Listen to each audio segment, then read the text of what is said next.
Olá, esta é a TV Medicina e Saúde, seu canal no YouTube de boas práticas de saúde. Sejam bem-vindos. Numa tentativa de substituir o uso do cigarro, muitas pessoas têm aderido ao cigarro eletrônico, frequentemente chamado de vape.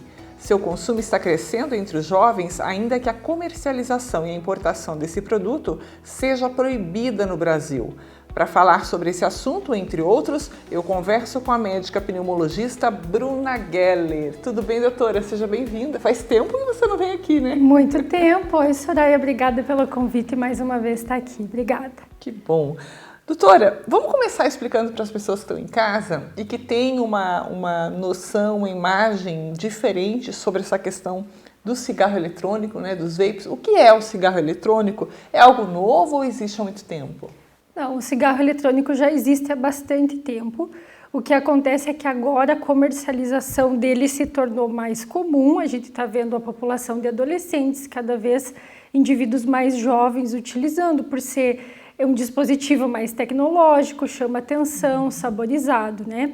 Mas o mecanismo dele acaba sendo diferente do cigarro normal. No cigarro normal a gente tem uma combustão acontecendo com a geração do monóxido de carbono.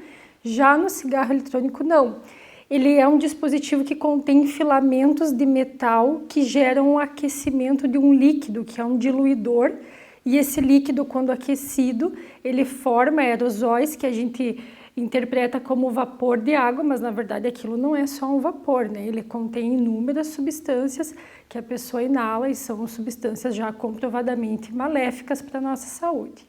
Olha, é importante a gente destacar nesse início de conversa que a comercialização, a importação e a divulgação, a propaganda, né, de dispositivos eletrônicos de fumar, pela resolução de diretoria colegiada 46/2009, está proibida pela Anvisa.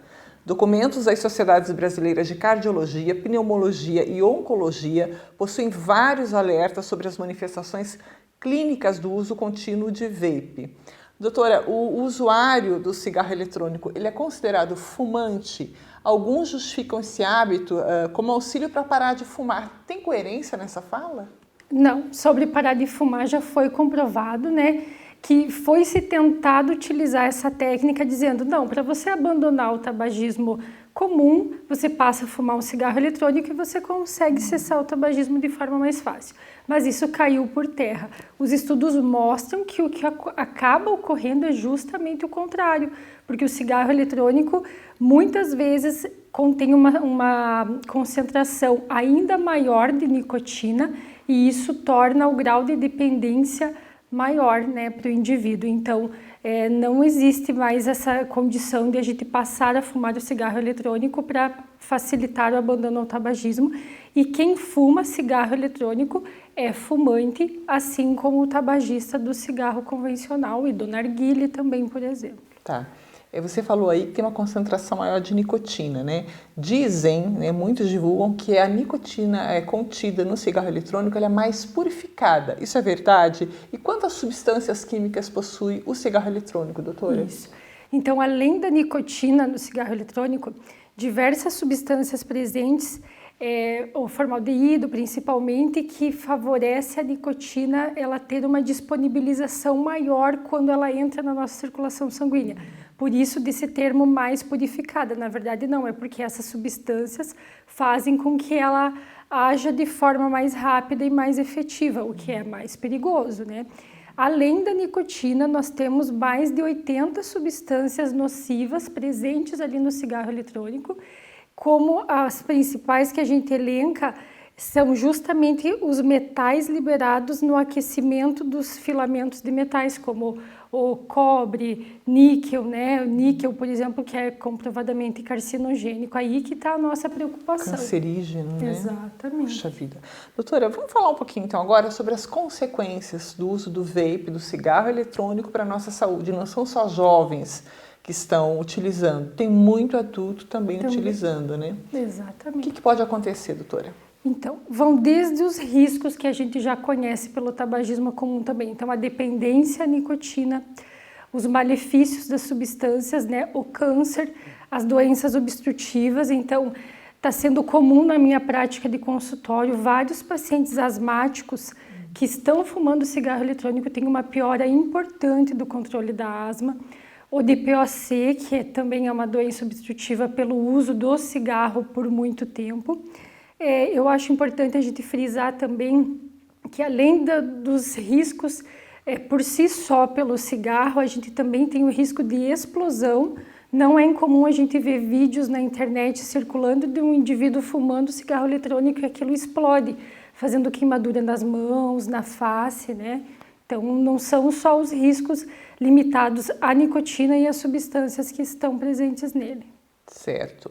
Bom, feito alerta, né? Se você tiver mais dúvidas sobre isso, a gente vai daqui a pouquinho divulgar a página da doutora Bruna também, para vocês terem mais informações e pesquisem, isso é importante, né? Pesquisem em sites com credibilidade, fontes de credibilidade para você ter a melhor informação.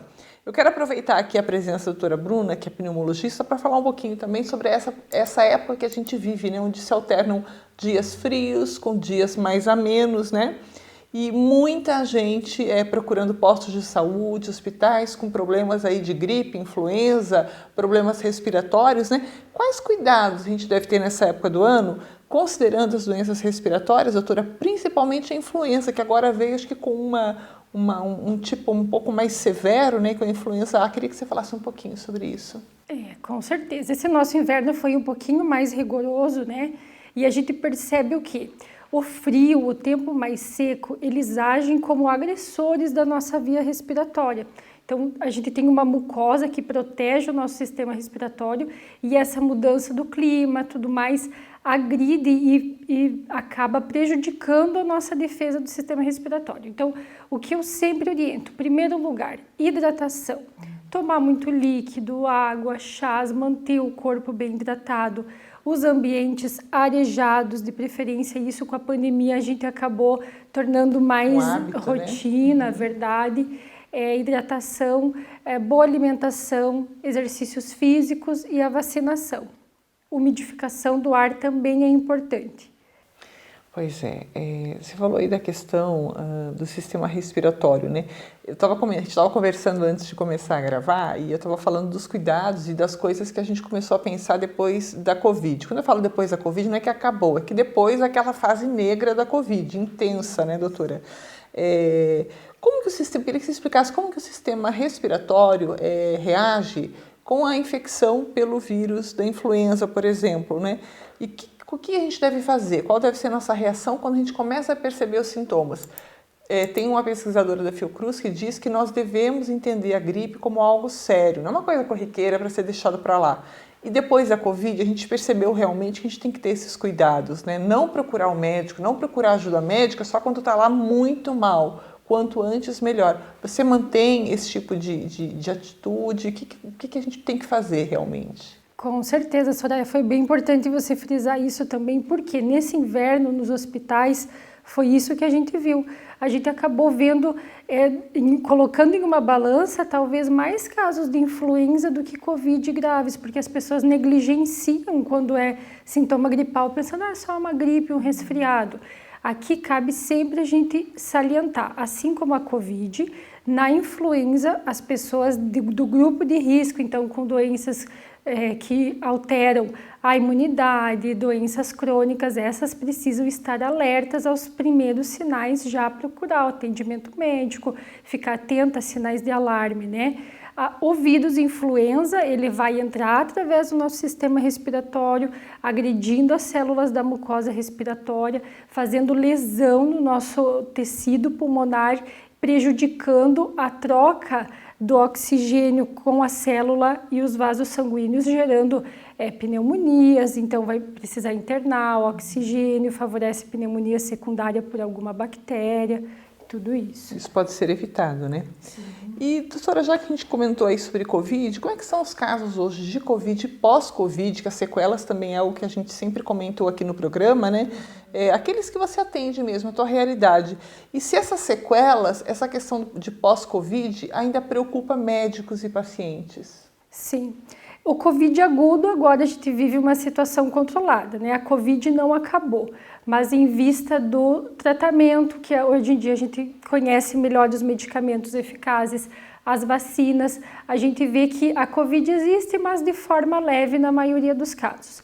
O pós-Covid, a Covid longa, que são aqueles pacientes que persistem com sintomas até 3 a 6 meses depois da infecção, isso ainda é comum a gente encontrar. É claro que a gente se preocupa, principalmente em pacientes de risco, que foram internados pela Covid-19, são pacientes que tendem a ter sintomas mais persistentes. Isso ainda é bastante presente no consultório. Olha, se você gostou da nossa conversa, acesse o nosso canal no YouTube, deixe seu like e seu comentário também.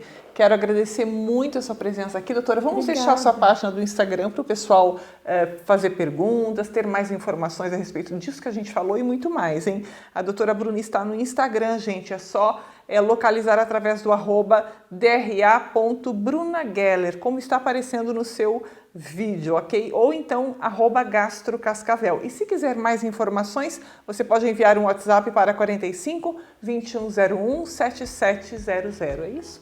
Isso mesmo, Soraya. Muito obrigada pelo convite. Adorei estar aqui. Que bom. Venha mais vezes, tá? Tá bom. A gente vai ficando por aqui. Obrigado por sua companhia. E já sabe, mais informações sobre saúde, qualidade de vida e bem-estar você encontra aqui no nosso canal. Até mais.